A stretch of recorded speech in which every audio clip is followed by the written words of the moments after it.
नमस्कार, जय भारत। श्री कृष्ण जन्माष्टमी के इस अवसर पर विश्व के सभी मनुष्यों को मेरी हार्दिक शुभकामनाओं के साथ मैं डॉक्टर प्रकुरांट भीतर टोटल सॉल्यूशन प्लेटफॉर्म का रचयिता मैं निकल पड़ा हूँ जगत के 750 करोड़ लोगों के जीवन में वैल्यू ऐड करने का मिशन लेकर। लेकिन मैं अकेला इस मिशन को पूरा नहीं कर सकता, इसलिए मुझे आप सबका साथ चाहिए, सहकार चाहिए।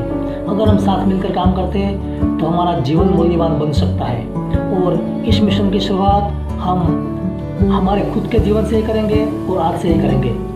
तो इसलिए मैं इस वीडियो लेकर आया हूँ। इस वीडियो को अंत तक देखना ना भूलें। और अगर आपने मेरी YouTube चैनल भीतर टोटल सॉल्यूशन अब तक सब्सक्राइब नहीं किया है तो अभी सब्सक्राइब करें और इस वीडियो को लाइक करना, शेयर करना ना भूलें।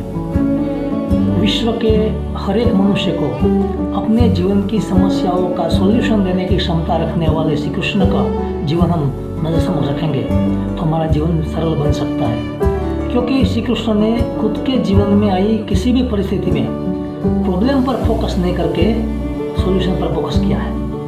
और हम भी हमारे जीवन को मूल्यवान बनाना चाहते हैं तो हमें वही करना पड़ेगा। श्री कृष्ण ने श्रीमद् भगवद गीता में कहा है कि हमारी सभी समस्याओं की जड़ हमारा मन ही है।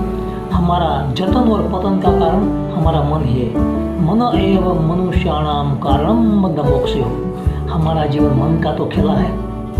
अगर हम मन को संचालित करना सीख गए तो हम जीत सकते हैं। क्योंकि हमारा मन जिस पर फोकस करता है वो सक्रिय हो जाता है। जो हमारा मन प्रॉब्लम पर फोकस करता है तो प्रॉब्लम क्रिएट हो जाते हैं। हमारा मन सॉल्यूशन पर फोकस करता है तो सॉल्यूशन मिल जाते हैं। तो हमारा जीवन और मन के भीतर का ही खेल है, बाहर का खेल नहीं है। इसलिए हमने इस प्लेटफॉर्म का नाम भी भीतर टोटल सॉल्यूशन रखा है। हमारी वेबसाइट भी इसी नाम से बन रही है। हमारे YouTube चैनल का नाम भी भीतर टोटल सॉल्यूशन है। अगर आपने हमारी YouTube चैनल भीतर टोटल सॉल्यूशन अभी तक सब्सक्राइब नहीं किए तो अभी सब्सक्राइब करें। इस वीडियो को अंत तक देखें और इस वीडियो को लाइक करना, शेयर करना ना भूलें। मैं तो आजीवन विद्यार्थी हूँ। जहाँ से भी अच्छा कुछ मिलता है तो मैं सीखता रहता हूँ। इसलिए मेरे जीवन में कई गुरु शक्तियों का योगदान है, लेकिन मेरा प्रधान गुरु श्री कृष्ण ही है। क्योंकि कृष्ण ने मनुष्य को अच्छा लगे ऐसा कुछ नहीं बताया। जो सच है वही बताया है। कृष्ण स्पष्ट वक्ता है, वो जो सच है वही बताता है।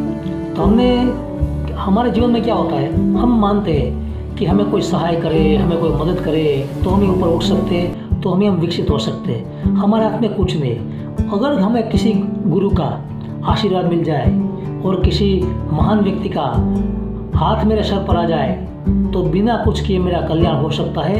ऐसी आज ज़्यादातर लोगों की ये सोच होती है। लेकिन हम जो श्रीमद् भगवद गीता को पढ़ेंगे, कृष्ण अर्जुन के संवाद को पढ़ेंगे तो हमें पता चलता है कि सच्चाई क्या है। श्री कृष्ण और अर्जुन का रिश्ता तो हमें मालूम है, वो 3 तरह का रिश्ता था। अर्जुन श्री कृष्ण का बुआ का लड़का था, इसलिए उनका पितृ हुआ, कजिन हुआ, वो निकट का संबंध था। और दूसरा रिश्ता मित्र का था। अर्जुन कृष्ण का नियरेस्ट फ्रेंड था। और तीसरा रिश्ता था अर्जुन कृष्ण का डेडिकेटेड डिवोटी था, समर्पित भक्त था।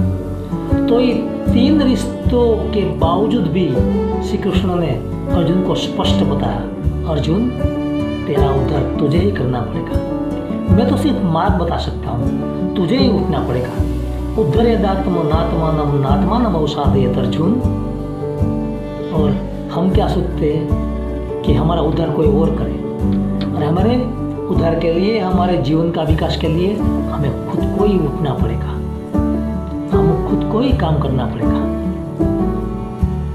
आजकल हमारे जैसे सामान्य लोगों के जीवन में एक परिस्थिति होती है कि हम जो भी स्थिति होती है इसके लिए हम दूसरों को जिम्मेदार मानते हैं, हम खुद को जिम्मेदार मानते ही नहीं। लेकिन हम भगवद गीता को पढ़ेंगे तो हमें पता चलेगा कि हमारी जो कोई स्थिति है उसके लिए हम खुद जिम्मेदार हैं और कोई जिम्मेदार नहीं। क्योंकि भूतकाल में हमने जो इनपुट दिया है उनका आउटपुट ही आज की स्थिति है। तो वर्तमान स्थिति से हमें संतोष नहीं है तो दो ही रास्ता है, या तो उनको सहर्ष स्वीकारो या बदलने की हिम्मत रखो। जो हम वर्तमान परिस्थिति बदलना चाहते हैं, आउटपुट बदलना चाहते हैं, तो हमें इनपुट बदलना ही पड़ेगा। वो शाश्वत सिद्धांत है, कभी बदलता नहीं। इनपुट बदले बिना आउटपुट कभी बदलता नहीं। तो हमें क्या करना पड़ेगा? हमें हमारे मन का जो आउटलुक है वो बदलना पड़ेगा। मन की सोच है वो बदलनी पड़ेगी। हमारी जो वर्तमान परिस्थिति है उसको बदलने के लिए हमें हमारे मन की आदत बदलनी पड़ेगी। हमारी मन की जो आदत है प्रॉब्लम पर फोकस करने की, तो उनको बदल के हमें मन को सॉल्यूशन पर फोकस करने के लिए तैयार करना है। और उसके सिवा कोई हमारे विकास का रास्ता ही नहीं है, क्योंकि हमें आदत बन गई है प्रॉब्लम पर फोकस करने की और हमारे बुरे भूतकाल के हाल को याद करने की, दूसरे को जिम्मेदार ठहराने की हमें आदत बन गई है। तो वो सॉल्यूशन नहीं है। हमें सॉल्यूशन पर फोकस करना है और हमारे वर्तमान में क्या करना है, आज की स्थिति में हमें क्या करना है उस पर सोचना है। क्योंकि 1000 disappointments in the past cannot equal the power of one positive action right now। तो हमें आज के दिन वो एक संकल्प लेना है कि आज से हम हमारे मन को इस प्रकार तैयार करेंगे कि हमारा मन कभी भी प्रॉब्लम पर फोकस नहीं करेगा, सॉल्यूशन पर ही फोकस करेगा। जो आज हम ऐसा करना सीख जाए, इतना हम जीवन में सीख जाए, तो हमारा आज का दिन वो सफल है। कृष्ण जन्माष्टमी का महोत्सव हमने मनाया है और मनाते वो सफल है। वास्तव में कृष्ण जन्म कहाँ करना है? हमारे मन में करना है। हमारे मन को उसके लिए तैयार करना है कि हमारा जीवन में अब जो आज का जो स्थिति है हमें सॉल्यूशन निकालना है।